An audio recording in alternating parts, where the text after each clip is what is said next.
Okay, so in this video, we're going to go ahead and just basic practice problem here. There's no application behind it.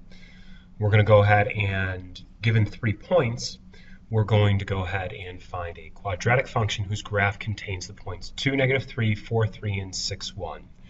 And what I'm going to do here is all my x's are going to be my list 1, and all y's are going to be my list 2. So my x's are going to equal 2, 4, and 6, and my y's are going to be paired, and I'm going to have -3, 3, and 1.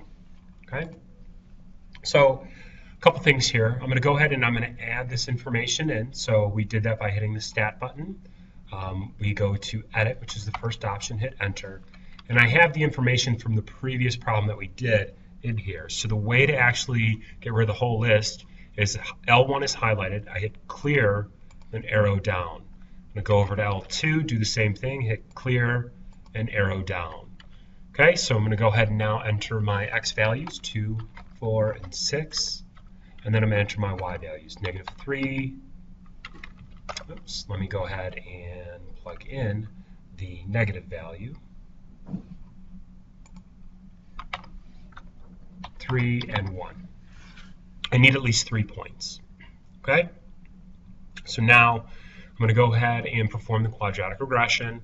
There's no application behind this, so I tell you it's a quadratic function. If we plotted these points out, it might look a little bit like a curved shape.